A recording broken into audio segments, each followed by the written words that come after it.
Please join us in welcoming Vice President of International Operations at American Airlines, José Freig, Regional Vice President for the Americas at the International Air Transport Association, Peter Cerdá, and CEO of Viva Aerobus, Juan Carlos Zuazua, in discussion with Skift Airline Weekly Editor, Edward Russell. All right.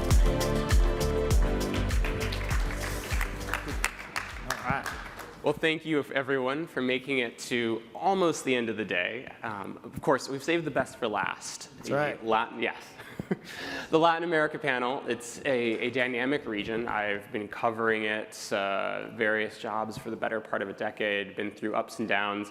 But I think one of the highlights in the pandemic is it's just bounced back. It was one of the fastest to recover. It is recovered now, and I'm really excited to hear from these guys about what's going on. I'm going to hand over to Peter to give us a little overview of the market before we dive into some discussion.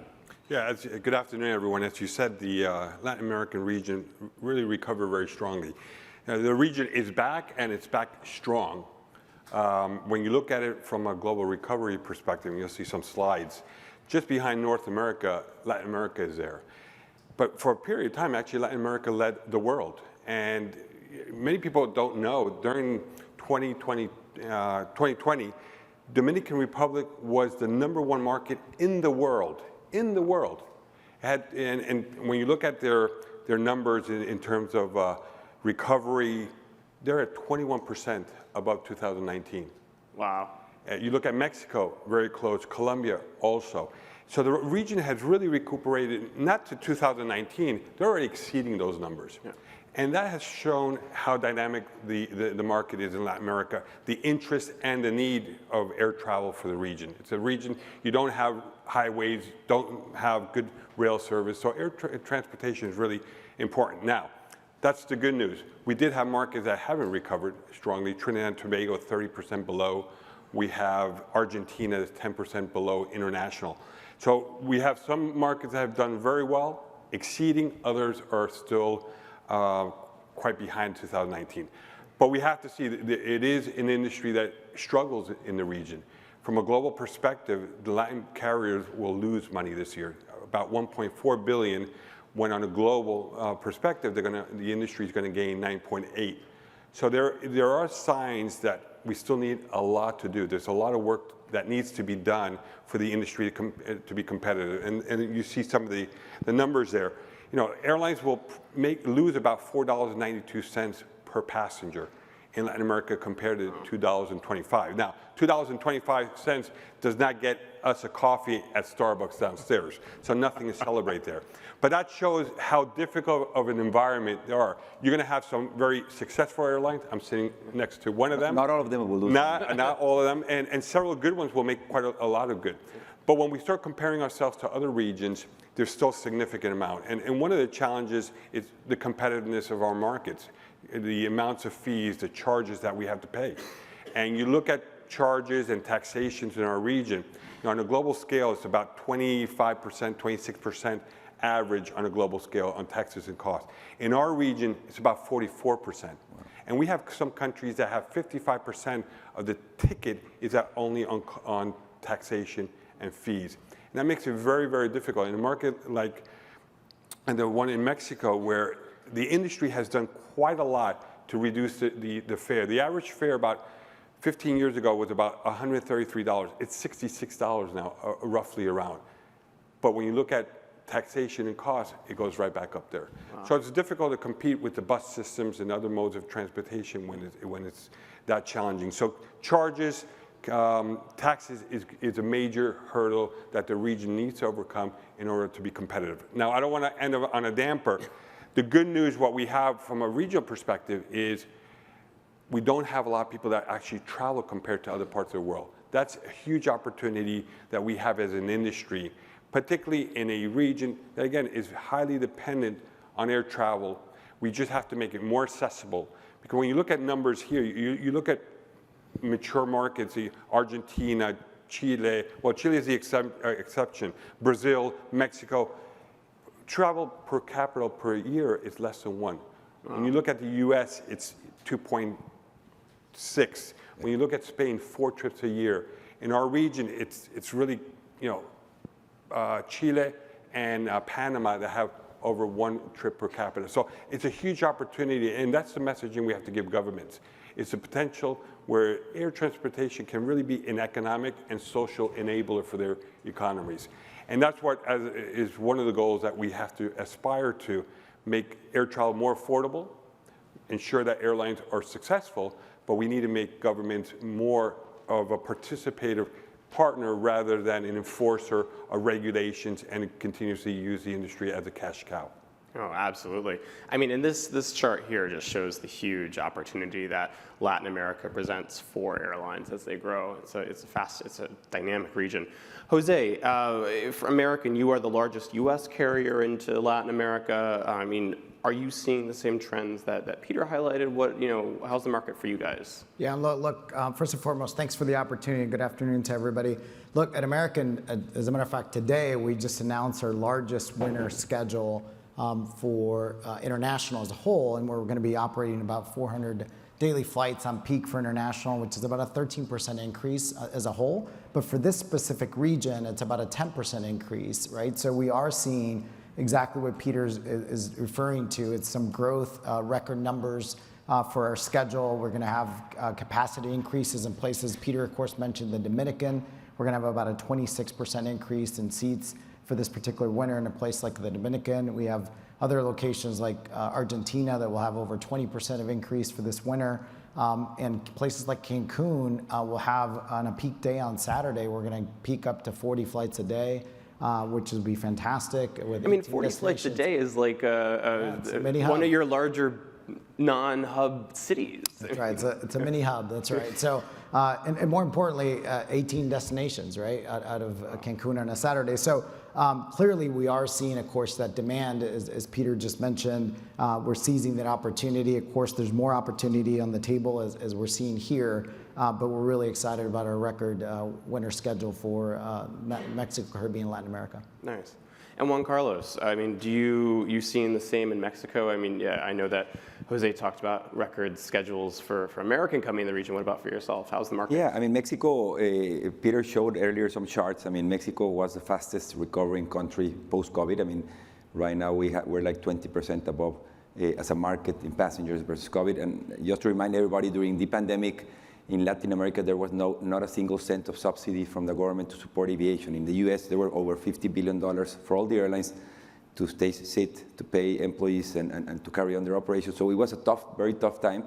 And despite that, many airlines thrived. We were one example of those. And we're very bullish in Mexico with the opportunity to grow. Category 1 is finally on our backs, and we can grow back to the US. And we're seeing not only domestic travel growing big time in Mexico, but also international travel, mainly to the US, Mexican going on north, and also North Americans coming to the Mexican beaches, right? And we are enthusiastic on the opportunity. Excellent, excellent. I mean, yeah, it's just quite such a dynamic region. So, Juan Carlos, you just talked about briefly sort of some of the Category 1. So for those unfamiliar, the FAA rates the safety rating of each country around the world. Mexico was downgraded to Category 2 a few years ago. That is back to Category 1. And this is a measure of a country's sort of civil aviation authority, not of its airlines. I want to be clear, all of the airlines are completely safe. How is that growth going? You've unveiled a ton of new routes. Yeah. I mean, honestly, it was a painful process. During 2 years, we were in Category 2 as a country, and in a very few select clubs with Venezuela, Ghana, and other select countries in the world. And the Mexico-US aviation market is the biggest international air market in the world between two countries, right? So there was too much business at stake.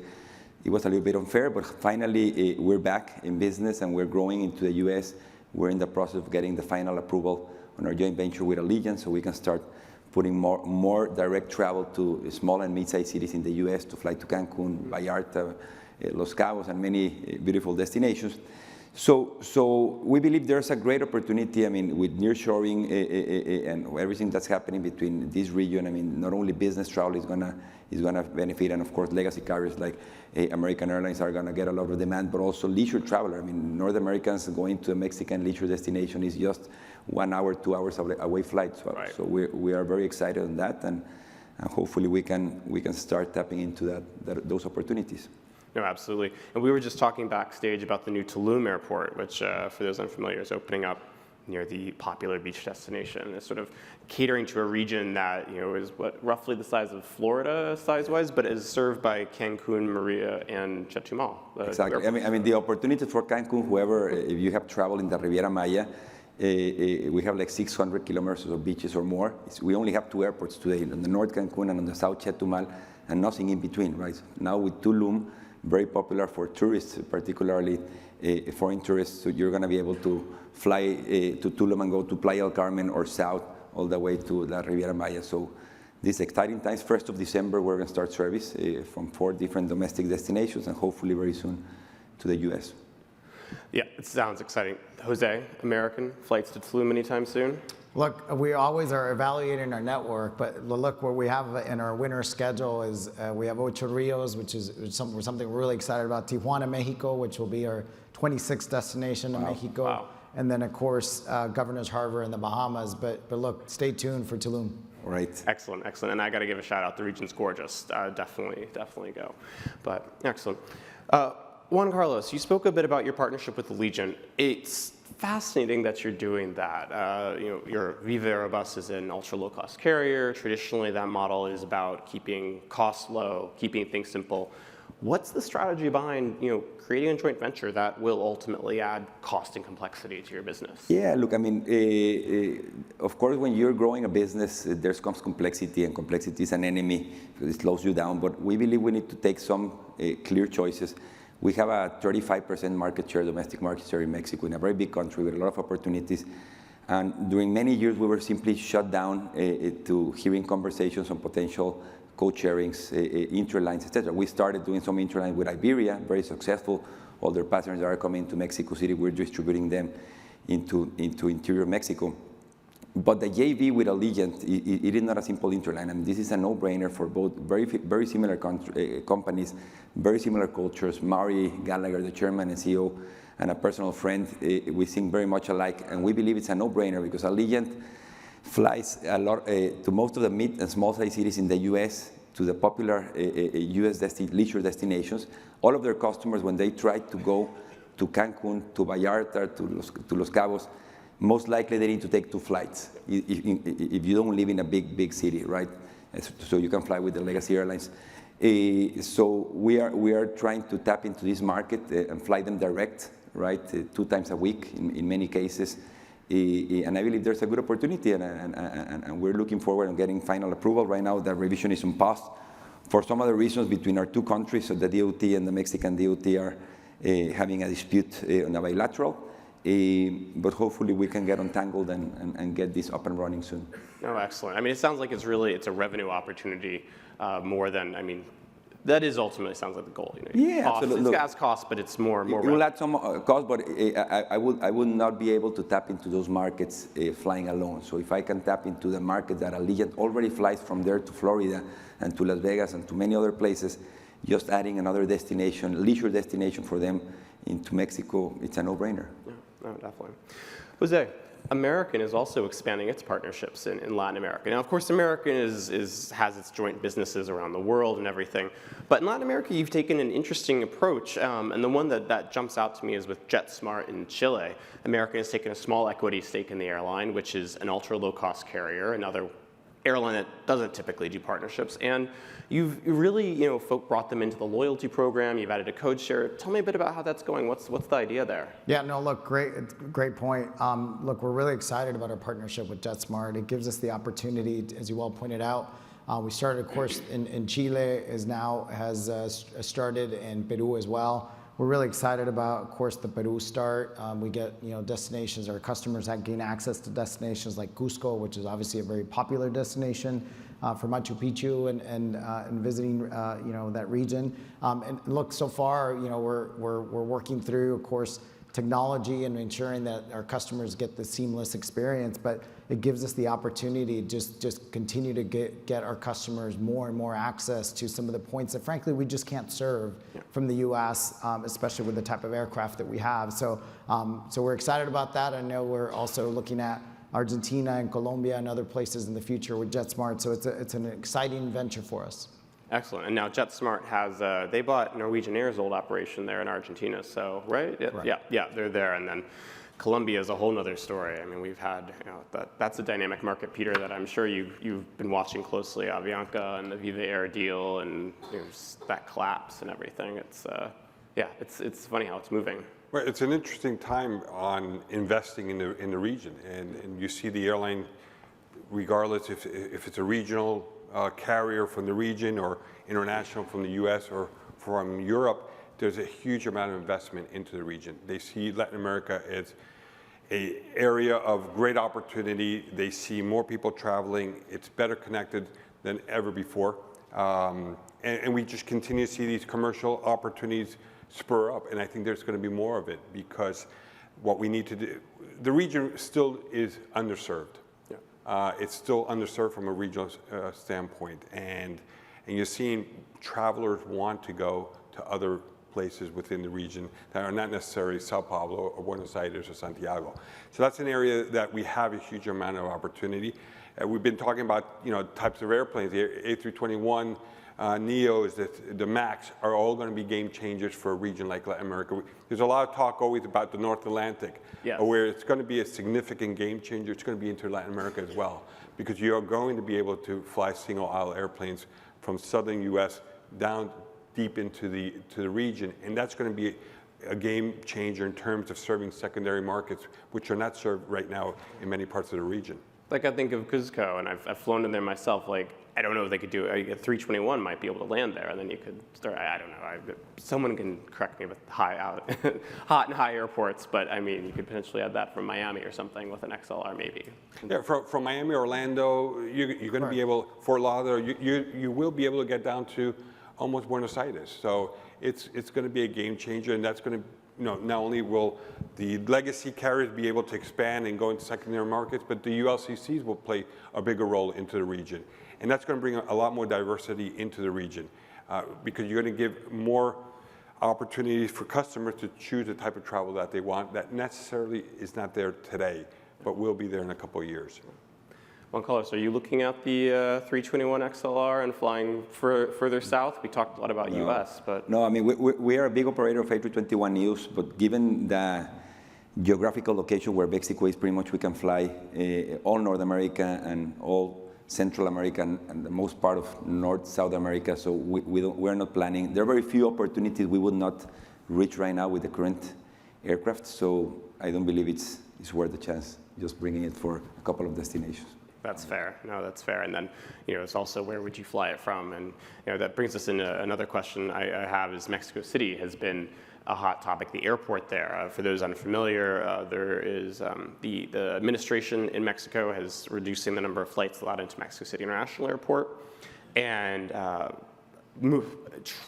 trying to pressure, I'm sure Juan Carlos has a better word to put this, but pressure airlines to move to Felipe Angeles Airport, which was built by the administration. Juan Carlos, can you tell us a bit about the situation and what it's like for you as an operator? Well, number one, Mexico City is the most populated region in Latin America, right? So we only had one airport that was built in 1952, and very few investment has been put into it. I don't know if you have flown recently to Mexico City, but it's depressing to the old airport, to be honest.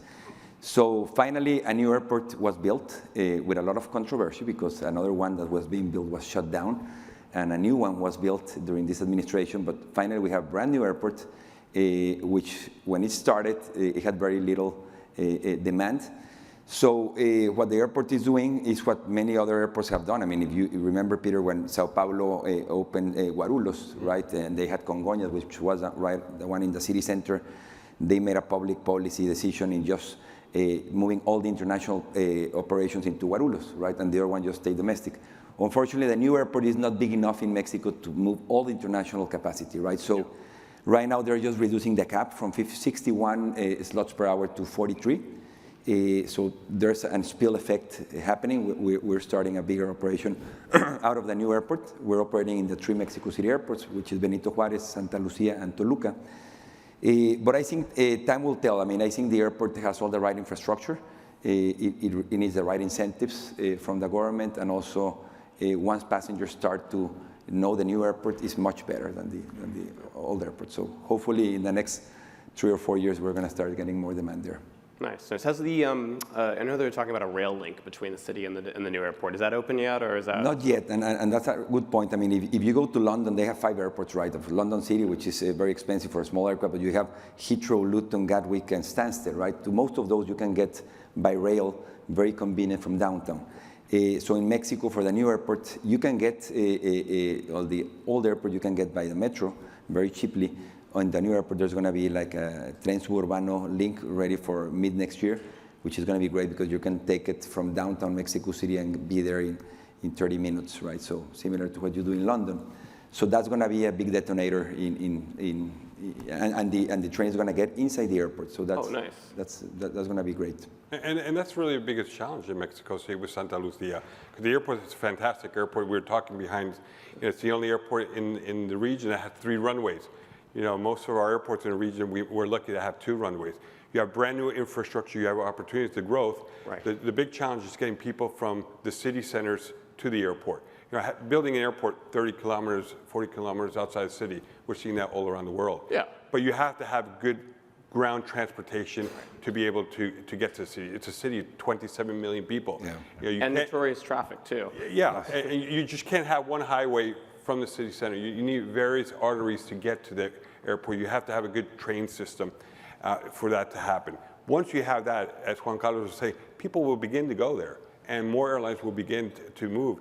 And at some point, I think as an industry, we have to decide, does that become our international airport in the future? Yes, and everybody moves. Yeah. And everyone moves. Yeah. Because we have an airport that technically is sinking, which is the current international airport, and it requires significant infrastructure improvements. So as an industry, do we want to continue to safe harbor 2 or 3 airports, or do we want to focus? So that's going to be an important item of discussion between the industry and the government moving forward in the future. Absolutely. Jose, is American involved in this? Are you looking at the new airport in Mexico City, or are you staying put for now? Or Look, just based on all the comments, of course, that Peter made, and the challenges, of course, for our customers to be able to access the new airport, we're actually staying put where we're at, and we've been there, certainly serving that airport for a number of decades, and until, of course, something changes drastically, that's what we're saying. Yeah, okay.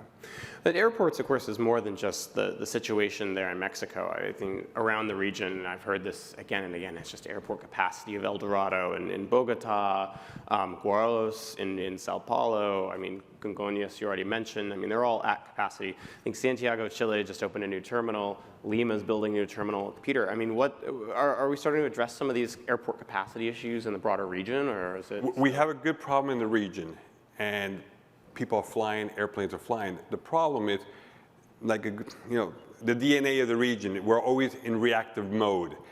We don't plan 20 years ahead, and that's what we should have been doing 15 years ago. That's what we should have done in Mexico City 20 years ago with the current AICM. And we see Bogota, we see Santiago, we see Sao Paulo. All these airports are now capacity constrained. But people ask themselves, well, a new terminal is open. Why is it constrained?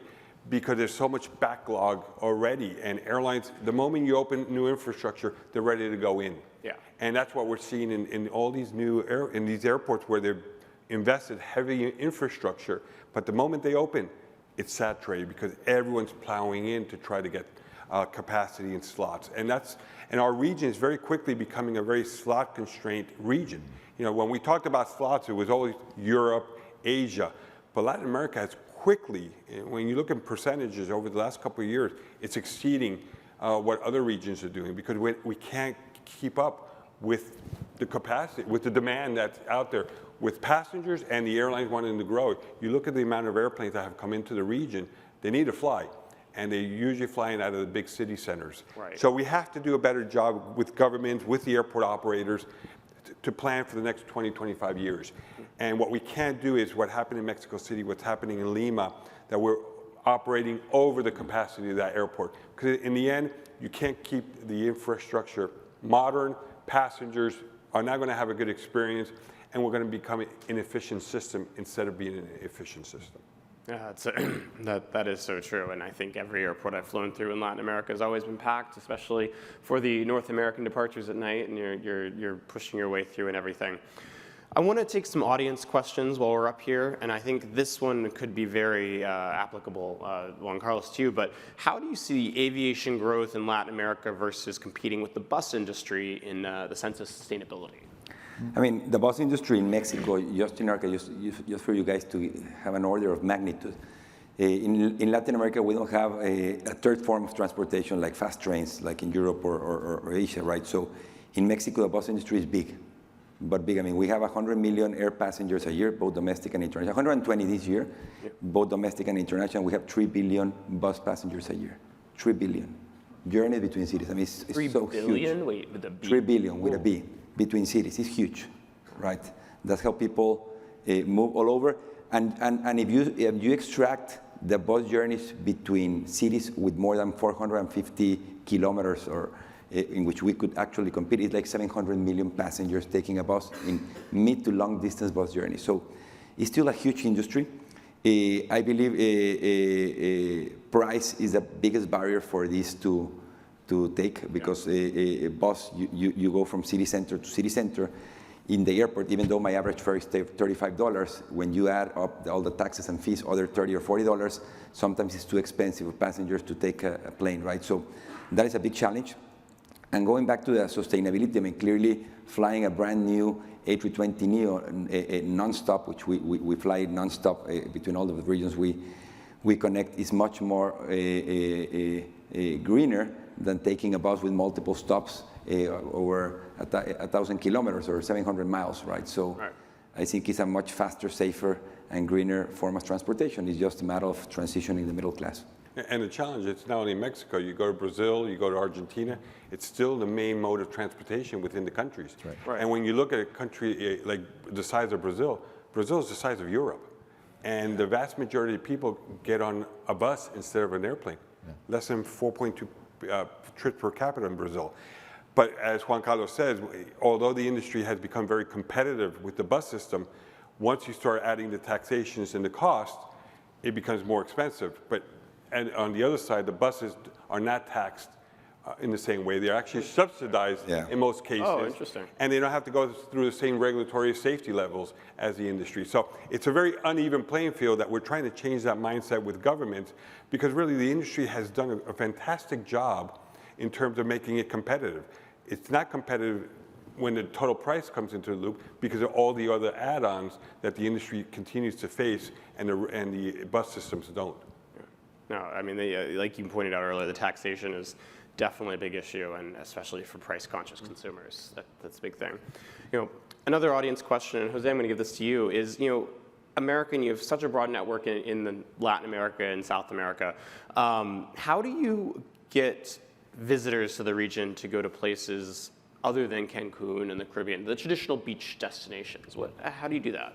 Well, look, it's a great question, and one of which that we work, of course, very closely with tourism boards, with ministers of tourism, of course, our hotel associations and others. In many cases, part of the challenge is the infrastructure, right? The infrastructure either at the airport itself, either because the type of aircraft we have are perhaps not the ones that can land in those locations, and it takes us some time to get there, or simply the fact that either the infrastructure of the airport, either just simply the immigration halls, the custom halls, et cetera, aren't conducive for the type of operation we need. But we also, of course, need hotel rooms, right? And you need hotel rooms, and you need activities, and you need, for someone that will say, hey, look, I will, spend a week somewhere. You have to have enough activities for that family to spend, right? So as I would say, as we think about the future of some of these destinations that aren't the big destinations that you just mentioned, like the Ocho Rios and others of the world that they're in Governor's Harbor, we have been working very closely with those entities and key stakeholders that I mentioned to ensure, of course, that there's a pleasant experience for our traveler when they're there, and that they want to come back, right? Because obviously these new routes that we all, of course, invest in, which is great for the economy, and we know how important that is. We want to make sure that they stay there, they grow, and they continue to upgauge, and that's really key for us. No, it's very important. As a father with 2 young boys, having activities for an entire week is very important. Well, with that, I'm not going to keep us from drinks any longer. I want to thank all of our esteemed panelists and everyone for attending today. Thank you so much. Thank you. Cocktails. Thank you. Nice job.